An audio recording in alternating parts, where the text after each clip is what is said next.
वर्तमान परिस्थितीमध्ये जेव्हा नावावरून धर्म आणि आडनावावरून जात शोधून माणसाला माणूस बघत आहे, अशा काळामध्ये APJ अब्दुल कलाम हे नाव आणि नावावरून होणारी ओळख हे सगळं असताना मला वाटते की भारतामध्ये सर्वाधिक लोक ज्या नावाला सकारात्मक दृष्टीने बघतात, तुलनेनं ज्या नावाला, जे उर्दू नाव आहे, मुस्लिम नाव आहे, अशा कोणत्या तरी नावाला, अशा कोणत्या तरी व्यक्तीला आजच्या या परिस्थितीमध्ये सर्वाधिक लोक सकारात्मक बघत असतील तर ते नाव डॉक्टर APJ अब्दुल कलाम यांचं आहे. मग असं असतानाही शहरामध्ये कुठंच आपल्याला डॉक्टर APJ अब्दुल कलाम यांच्या जयंतीचे बॅनर दिसले नाही, जन्मोत्सव दिसलेला नाही. आणि आपल्या या कार्यक्रमाचा अपवाद जर वगळला तर कुठं कोणता कार्यक्रमही दिसलेला नाही. आणि कोणत्या धर्माच्या, कोणत्या जातीच्या लोकांनी त्यांचा कार्यक्रम नांदेडमध्ये घेतला असं माझ्या तरी माहितीमध्ये नाही आहे. मग काय कारण आहे की वृत्तपत्र विक्रेता तरोडा सेंटरनं हा कार्यक्रम घ्यायचा पायंडा पाडला आणि आजही हा कार्यक्रम आयोजित केला. तर मला वाटते की APJ अब्दुल कलाम हे समाधानी असतील आणि किंबहुना त्यांनी समाधानी राहिलं पाहिजे की त्यांच्या जयंतीची आठवण काढणारा नांदेड मधला वर्ग हा एका जातीचा, एका धर्माचा नसून मनगटाच्या बळावर जग निर्माण करणाऱ्या कष्टकरी कामगारांनी त्यांची आठवण काढली. जे कोणत्या एका धर्म जातीला बांधलेले नाही, विविध धर्मी, विविध जातीय कष्टकरी पेपर विक्रेत्यांनी APJ अब्दुल कलाम यांची आठवण ठेवली. हे सुद्धा या औचित्यावर मला वाटते की त्यांनाही अभिमान वाटावा आणि आपल्यालाही अभिमान वाटावा असा हा औचित्य आहे. हल्ली आपल्याकडे ते चष्मा आपल्या डोळ्यावर चढवलेला आहे ना, ते आपण स्वेच्छेनं घातलं का? तर आपल्यापैकी कोणासोबतही मी जर एकाकी बसलो आणि आपण चर्चा केली तर तुम्हाला माझ्याबद्दल काही द्वेष राहण्याचं कारण नाही. माझ्याशी बोलताना, माझ्यासोबत वागताना, उठताना, बसताना, फिरताना, जेवताना तुम्हाला माझा द्वेष होईल असं काही निमित्त औचित्य नाही. पण डोळे बंद करून कोणी विचारलं मुसलमान म्हणलं तर त्याच्याबद्दलचं ओपिनियन हा कदाचित फारुख अहमदच्या बद्दलच्या ओपिनियन पेक्षा वेगळा असू शकतो. याचा अर्थ असा आहे की तुम्ही प्रत्यक्ष मला बघताय तेव्हा तुमच्या मनामध्ये कोणताही राग नाही, द्वेष नाही, चिड नाही. पण डोळे बंद करताना किंवा समोर चित्र नसताना तुमच्या समोर जेव्हा एका विशिष्ट धर्माच्या, जातीचा, पोटजातीचा उल्लेख केल्यावर जर तुमच्या मनामध्ये राग, द्वेष निर्माण होत असेल तर ही आपली मानसिक विकृती आहे, आपण स्वीकारली पाहिजे. ही आपली मानसिक विकृती आहे. पण ही विकृती आपोआप आलेली नाही आहे. या विकृतीला घडवण्यासाठी वर्षानुवर्षापासून विशिष्ट संघटना प्रयत्न करत आलेल्या आहेत. मग त्या संघटनेने एका धर्माला, जातीला बांधलेलं नाही आहे. ते इकडे बी आहेत, तिकडे बी आहे आणि सगळीकडून, चोहीकडून यांनी या पद्धतीची मानसिकता दूषित करण्याचं काम केलेलं आहे. म्हणून ती जे चष्मा आपल्या डोळ्यासमोर येतो की एका विशिष्ट जातीचं नाव घेतल्याबरोबर आपल्याला जर राग येत असेल, चिड येत असेल तर ही मानसिक विकृतीचा चष्मा आपल्या डोळ्यावर कोणीतरी ठेवलेला आहे. आणि त्या चष्म्यातून बघल्यानंतर कलाम आणि अब्दुल कलाम आणि APJ अब्दुल कलाम नावाबद्दल सुद्धा काही लोकांना चिडी निर्माण होण्याची शक्यता आहे. मग आता आपण कोणती विकृती आपल्यामध्ये आल्यानंतर त्या विकृतीचा जोपर्यंत आपल्याला नुकसान होत नाही आपण ती विकृती दूर करण्यासाठी प्रयत्न करत नसतो. आपल्या घरामध्ये एखादा आपला नातेवाईक असा असू शकतो की त्याला मानसिक विकृती झालेली आहे आणि तो खूप काम करतो आणि त्याला जेवायचं सुचत नाही, घर दार, बायको, मुलं काही सुचत नाही. फक्त त्याला एकच वेळ आहे काम करायचं. समजा एक मेकॅनिक आहे गॅरेजवर. आता माझे छोटे बंधू सायकॅट्रिस्ट असल्यामुळे मी तिथं खूप वेळ घालवलेला आहे आणि खरंच एक प्रकरण माझ्या समोर आलेलं आहे. मी त्यांची माहिती डिस्क्लोज न करता सांगतो की एक मेकॅनिक आहे आणि त्याची आई त्याला घेऊन आली, बायको आणि आई. तर ते वेटिंग मध्ये थांबल्यावर मला भेटलं त्यांचा एक भाऊ आणि मग मी म्हणलं काय झालं? म्हणलं क्या करना साहब, बोले खाने की सूद नहीं, सोने की सूद नहीं, काम ही काम करते रहता। बोले पे धंधा अच्छा चल रहा होगा ना, बहुत पैसा कमा रहा, मगर 18-18, 20-20 घंटे काम करता, पकड़ के लाना पड़ता खाने को और पकड़ के सुलाना पड़ता बिस्तर पे कि अब तो सो जा। म्हणजे त्यांच्या लक्षात आलं की अति काम करणे हा काही गुन्हा नाही ना, काम करणे गुन्हा नाही आहे, पण अति करणं म्हणजे काहीतरी चुकीचं होत आहे आणि ही एक विकृती आहे। लक्षात आल्यावर त्यांनी पकडून आणलं डॉक्टरकडे आणि डॉक्टरने गोळ्या औषध देऊन त्याला नॉर्मल केलं। म्हणजे एखादी विकृती जोपर्यंत त्रासदायक होत नाही आपण त्याच्यावर उपाय शोधत नसतो। याच पद्धतीने धर्मद्वेष, जातीद्वेष, पोट जातीचा द्वेष, भाषेचा द्वेष हे आपल्या समाजामध्ये वेगवेगळ्या विकृती निर्माण झालेल्या आहेत। ज्या ज्या दिवशी ज्यांना ज्यांना या विकृतींचे चटके बसतील त्या त्या दिवशी त्या त्या क्षणापासून ते या विकृतीवर उपाय शोधणं सुरू करतील। परंतु परिणाम काय होणार आहे तर याच्यामध्ये विघटनच होणार आहे। माणूस माणसापासून, मन मनापासून, माणूस माणसापासून, समाज समाजापासून, गाव गावापासून आणि देश देशातून विघटित होईल, वाटल्या जाईल, अंतर होईल। याचे परिणाम देशाच्या विकासाच्या पटलावर चांगले होणार नाहीत, हे लहान लेकरालाही कळते। म्हणून आज जेव्हा मी सगळं स्वातंत्र्यवीरांकडे बघतो तर तेव्हा मला वाटते की 1935, 40, 50 पर्यंत, 47, 50, 51, 52, 55, 60 पर्यंत लोकांना या देशातले दूरदृष्टीचे नेते म्हणून जे जे महान विद्वान दिसत होते, मग गांधीजी असतील, पंडितजी असतील, सरदार वल्लभभाई पटेल असतील, मौलाना अबुल कलाम आझाद असतील, अजून बरेच काही, हे इतक्या उंचीचे नेते होते की त्यांच्या उंचीच्या समोर इतर नेत्यांची उंची दिसत नव्हती।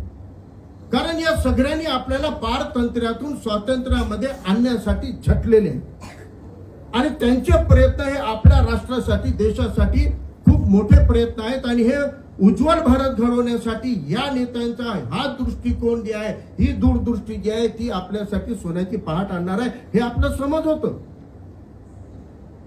परंतु त्यांच्या प्रवाहाच्या वेगळ्या दिशेने वाहणारा एक प्रवाह होता आणि त्या काळामध्ये त्या प्रवाहाबद्दल लोकांना खूप जास्त अप्रूप वाटत नव्हतं। आजच्या क्षणामध्ये तुम्ही विचार करून बघा, इंग्रजांच्या शासन काळामध्ये इंग्रज गेले पाहिजे याच्या पलीकडे विचार न करणारे नेते आणि इंग्रज गेल्यानंतर काय होणार आहे त्याचे उपायाचे विचार करणारे नेते, याच्या नेत्यामध्ये फरक आहे। आणि त्या काळामध्ये इंग्रज गेल्यानंतर काय होणार आहे आणि इंग्रज जाऊनही सोनेरी पहाट उजळली पाहिजे हा विचार करणारा, दृष्टिकोन असणारा नेतृत्व जर आज आपल्याला कोणी दिसतोय तर तो संविधान निर्माते विश्वरत्न डॉक्टर बाबासाहेब आंबेडकर। 40, 50, 60च्या जवळ बाबासाहेबाला ती उंची नव्हती जी आज आहे, ती तर नव्हती, पण त्या काळातले जे नेते होते त्यांच्या तुलनेने ती उंची नव्हती, गवगवा नव्हता। कारण तेव्हा त्यांना उलट असं सांगायचे की काय हो, आपल्याला इंग्रजांना पळवायचं ना, आधी ते करू की आपण हे आपलं आपसातलं जातीपातीचं बघून घेऊ। पण तेव्हा त्यांना जे कळालं होतं की जर आपण हे जातीपातीच्या, धर्माच्या, जातीच्या द्वेषाचं जे विघटन आहे बंद केलं नाही तर इंग्रज गेल्यानंतरही सुखी समाधानी भविष्यात आपल्या पिढ्या जगणार नाही।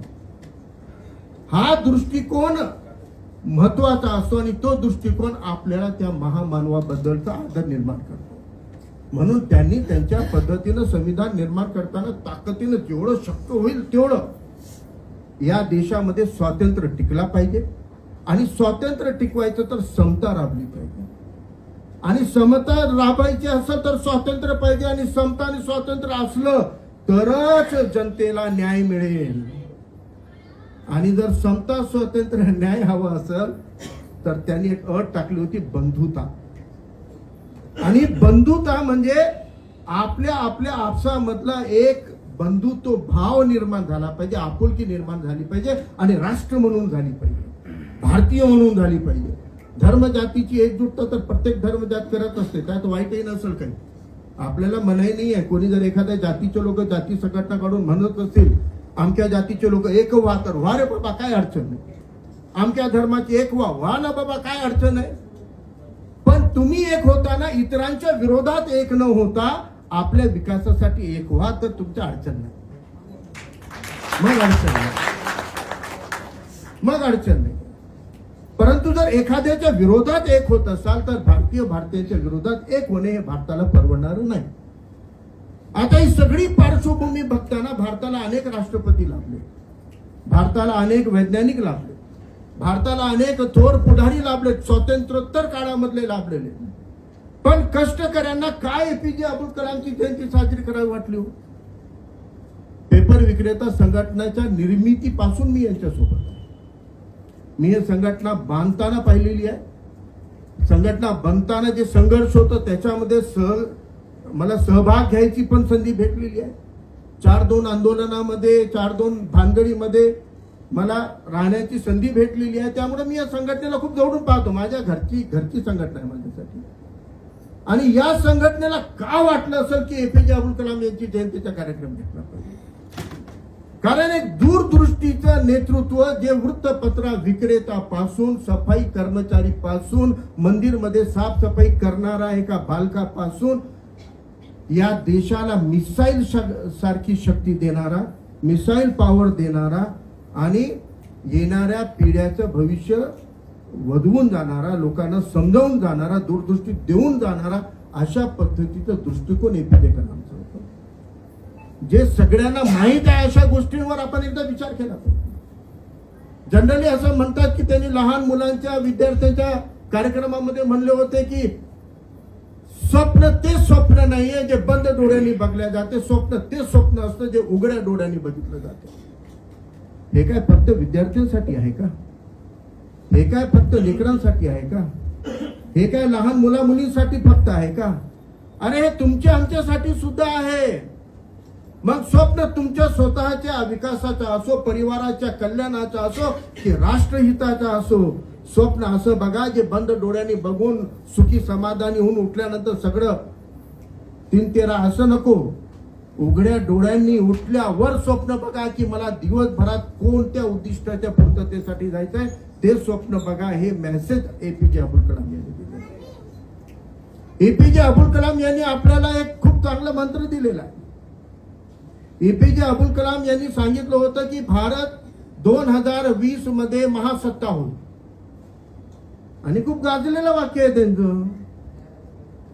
त्यांनी सांगितलं होतं की भारत 2020 ला महासत्ता होईल. पण त्यांनी हेही सांगितलं होतं की का आणि कसं होईल, कशामुळे होईल, काय केलं तर होईल हे पण सांगितलं होतं. बरोबर आहे की नाही? पण झालं का हो?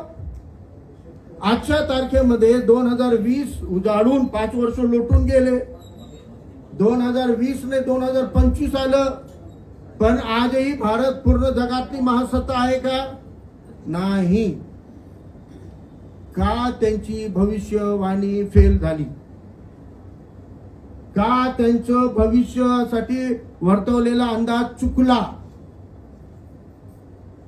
आणि त्यांनी भविष्यवाणी केली होती तेव्हा 2020 याला 12-15 वर्षाचा काल होता बाकी. बरोबर आहे की नाही? आणि 12-15 वर्षापूर्वी त्यांनी म्हणले होते की 2020 येता येता भारत महासत्ता होईल. मग या माणसानं बोललेलं भाकीत खोटं झालं की नाही हो? खोटं झालं की नाही झालं? आज आपण महासत्ता नाही, मी सांगलो नाही. आपण जगातल्या 4-5-10 मध्ये असोच कुठंतरी, पण टॉप 1 नाही आहे. मग का भाकीत खोटं ठरलं? अहो तुम्ही आम्ही ठरवलं ते भाकीत खोटं. सत्ताधाऱ्यांनी भाकीत खोटं ठरवलं. व्यवस्था निर्माण करणारे, व्यवस्था चालवणाऱ्यांनी त्यांना खोटं ठरवलेलं आहे. त्यांच्या भाकीत क्लिअर कट होता की 2020 येता येता जगामध्ये सर्वाधिक तरुणांची संख्या असलेला देश भारत होणार आहे. काय होणार आहे 2020 ला चमत्कार? 2020 ला जगातल्या सर्वाधिक तरुणांची संख्या असलेलं राष्ट्र हा आपला भारत 2020 ला राहणार आहे. मग भारताच्या आधी कोण होतं? तर भारताच्या आधी अनेक काळापासून, अनेक वर्षानुवर्षापासून सर्वाधिक तरुणांची संख्या असलेलं राष्ट्र चीन होतं. कोण होतं? चीन होतं. माझ्या लहानपणी, जे माझ्या वयाचे आहेत 50च्या आसपास, 40-50च्या आसपास, माझ्या लहानपणी चीन एक दारिद्र्यात जगत असलेलं गरीब राष्ट्र होतं. आणि लहानपणी आमचे बाबा आम्हाला ते बासच्या 2 बाजूनं धागा बांधलेली पुंगी घेऊन द्यायचे आणि म्हणायचे चीनी लोक बनवतात. बासच्या काडीपासून 2 बाजूला दोर बांधलेलं आणि मधात काहीतरी चिरपट लावलेलं अशी पुंगी यायची. ती आम्हाला 2 पैशाला 5 पैशाला घेऊन द्यायचं, ते वाजवायचो आम्ही.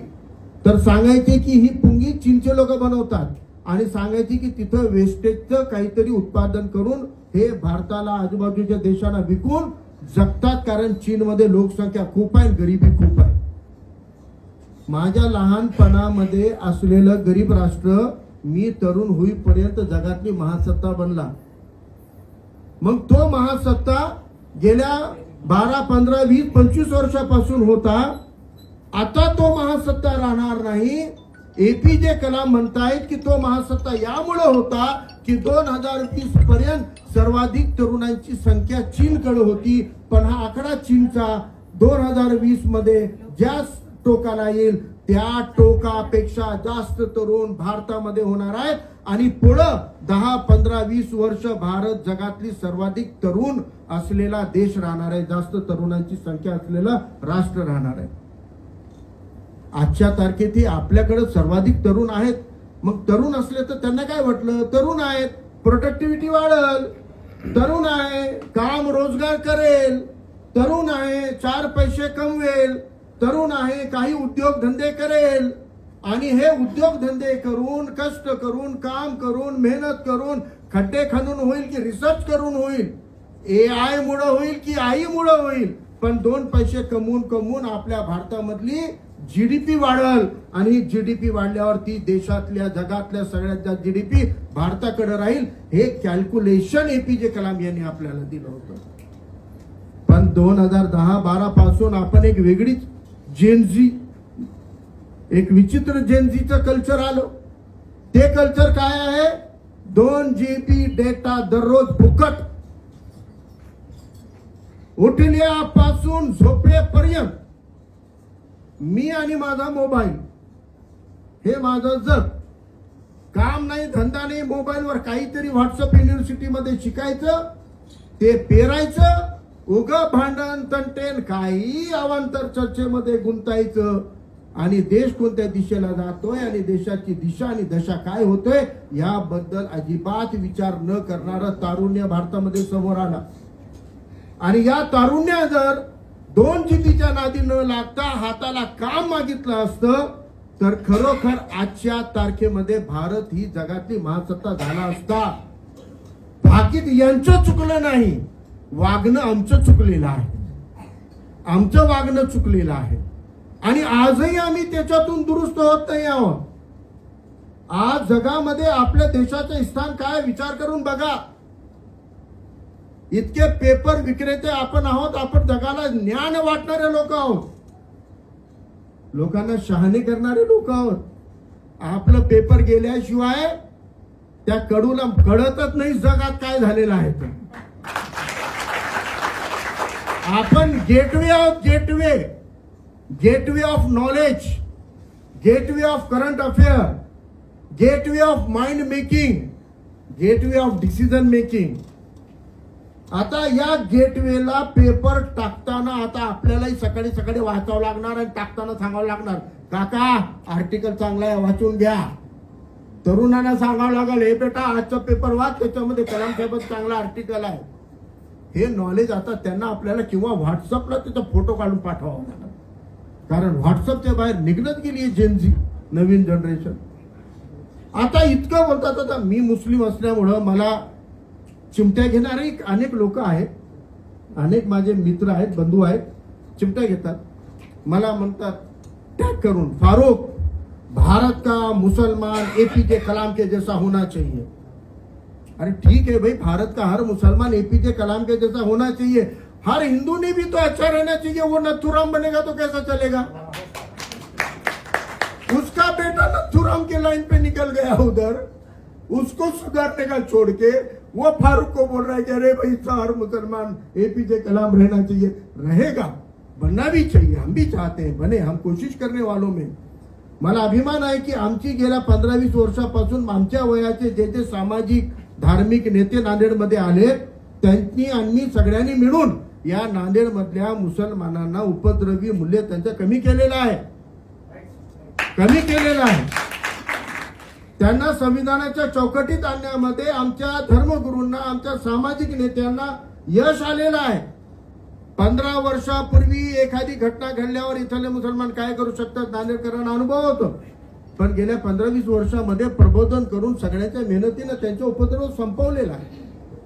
त्यांना संविधानाच्या चौकटीत आपण आणलेला असताना आता आपल्याला त्यांना भासवावं लागणार आहे तुम्ही संविधानाच्या चौकटीत आलात म्हणून तुम्हाला चांगले फळं पण मिळाले. आता आमचे काय होतं, एक एपीजे कलामाला जसं मुसलमान म्हणून जे काही संकुचित लोक बघतात सगळ्या मुसलमानांना एका धाग्यात बघण्याचं काम चालू आहे. अहो मी 4-5 वर्षापूर्वी एक सर्वे केला होता, जी चिंता घेतात तुम लडकियों को पढ़ाते नहीं. मुसलमानावर ज्ञान झाडायचं म्हणलं 2-3 गोष्टी आहेत. तुमच्या याच्यात तलाक होतात, 4 बायका करतात, 12-15 मुलं करतात, मुलींना शिकवतच नाही, मुलींना चुलीतच अडकवतात. हे 4-5 मुद्दे ठरलेले आहेत. मी त्यांना थांबा मागं वळून बघा, हे अपडेट करा. अपडेट सॉफ्टवेअर कसं अपडेट करतो मोबाईलचा आपण, एरर येतं तर मग मोबाईलवाला म्हणते अपडेट करा, तसं स्वतःला अपडेट करा. आपल्या गल्लीमधल्या आपल्या शाळेमधल्या मित्रांना भेटा आणि विचारा त्यांना की तुमच्या खानदानीमध्ये किती लोकांनी दुसरं लग्न केलं. 4 लग्न केलेला एकही मुसलमान मला 50च्या येऊपर्यंत सापडला नाही. 4 बायका असलेलं तुमच्या नजरेत असेल तर सांगा. तेही मला वाटते की 1-2 असतील अपवादात्मक. इकडं 4 आहे तर तिकडे 5-6 आहेतच सगळीकडं, त्याची कमी नाही आहे. म्हणून आम्ही एक सर्वे केला नांदेडच्या मेडिकल कॉलेजमध्ये, एमबीबीएस मेडिकल कॉलेज विष्णुपुरीच्या कॉलेजमध्ये आम्ही माहिती काढली होती 5-6 वर्षापूर्वी. आताची तुम्ही काढा, पण तेव्हा आम्ही काढली होती. तर नांदेडच्या एमबीबीएस मध्ये मेडिकल कॉलेजमध्ये शिकणारे एकूण विद्यार्थीपैकी 19 विद्यार्थी मुसलमान होते. ताई तुम्हाला आठवत असेल आपण आतमध्ये होतो तेव्हा केलं होतं सर्वे. एकूण 19 मुस्लिम विद्यार्थी शंकरराव चव्हाण मेडिकल कॉलेजला शिकत होते. त्या 19 मेडिकल स्टुडंट मुस्लिम मेडिकल स्टुडंट पैकी 5 मुलं आणि 14 मुली होत्या. किती मुली होत्या? 14 मुली एमबीबीएस ला शिकत होत्या. आजही मी तुम्हाला सांगितलं की तुम्ही काढा माहिती, सर्वाधिक शिक्षणामध्ये मुलांच्या तुलनेत आता आम्हाला काळजी व्हायली की मुली अधिकारी बनतील, मुली एमबीबीएस एमडी बनतील आणि त्याच्याच दवाखान्यामध्ये मुलगा कंपाऊंडर आहे. कारण ते शिकत न गेले कडूचं कुठं शिकायला तयार नाही, गुटखा खाऊन फिरायला, मोबाईल घेऊन हिंडायला, ट्युशनला म्हणून इकडे तिकडे. मुली सिन्सिअर प्रामाणिकपणे चालल्या ट्युशनला, शाळेला बरोबर करायला. आता आम्हाला ती काळजी व्हायली की आता मुली नोकरासारखं मुलं त्यांना ठेवावं लागतील कारण त्यांच्या लायकीचे मुलं कमी राहतील. तर ही अडचण उलट आहे. म्हणून हे जे गैरसमज आहे ते गैरसमज दूर केल्याशिवाय मी आता माझ्या मित्रांना सांगतो, सर्व समाजातल्या मुसलमानांची काळजी सोडा, मागास घटकांची काळजी सोडा. आज या देशातल्या एससी एसटी मायनॉरिटीची काळजी करायची अजिबात गरज नाही. ते इतके सक्षम झालेले आहेत, त्यांना इतके चटके बसलेले आहेत की आता ते संवैधानिक चौकटीतून आपला मार्ग स्वीकारून प्रगतीच्या मार्गाला लागले. आज या देशातल्या बहुसंख्यकांना आपल्या लेकरांना चांगलं वळण लावायची गरज आहे. आज उपद्रव मूल्य त्यांच्यामध्ये गेलेलं आहे. आज कायदा मोडण्याचं तिकडे काळजी वाटायला लागलेली आहे. त्यामुळे आता बहुसंख्य समाजाला सुद्धा काळजी करावी लागणार आहे. आपला लेकरू खरंच चांगल्या रस्त्यानं शिकून करून मोठा अधिकारी काही बनण्यासाठी चाललंय की नाही, की बाहेर जाऊन कुठेतरी धिंगामस्ती करायला का, ही काळजी आता बहुसंख्यकांना सुद्धा करावी लागणार आहे. आणि जर आपण या आपल्या जिल्ह्यातला, राज्यातला आणि देशातलं धर्म, जात, पोट जातीचा द्वेष दूर केला नाही तर एपीजे कलामला अपेक्षित असलेला भारत हा महासत्ता होणार नाही. म्हणून त्यांच्या जयंतीनिमित्त त्यांच्या भाकीत जे खोटा ठरवलं या व्यवस्थेनं, या व्यवस्थेला सुधारून त्यांच्या भाकीत 2020 ला नाही झाला असेल तर 2030 ला तरी होतो का, यासाठी आज सावध होऊन प्रयत्न करायची गरज आहे. आणि होऊ शकते. आजही भारत सर्वाधिक तरुणांचा देश आहे. आजही 5 वर्ष 10 वर्ष राहणार आहे. मग अजून 5-10 वर्ष आपण या तरुणांच्या हाताला काम लावून त्यांच्या बुद्धीला चालना देऊन त्यांना कुठेतरी गुण कौशल्यामध्ये आणून या देशाची GDP जर वाढवली तर खरंच आजही आपला देश महासत्ता होऊ शकतो. चान्स गेलेला नाही. नांदेडहून ट्रेन सुटली तरी पूर्णाला धरता येऊ शकते. तिथं थांबते जंक्शन मुळे धावून आपण लोक जाऊन धरतात तिथं. त्यामुळे नांदेडहून आपली ट्रेन सुटली असली तरी पूर्णाला जाऊन धरायची आहे. APJ कलाम यांनी जे भाकीत केलेलं आहे त्या भाकीताला खरं ठरवण्यासाठी आपण सगळे पद्धतीचे द्वेष अंतर बाजूला ठेवून एकजुटीनं भारतीय म्हणून जर जगणं सुरू केलं तर APJ कलामच्या स्वप्नातला भारत उदय असेल. एवढं बोलतो, थांबतो. धन्यवाद.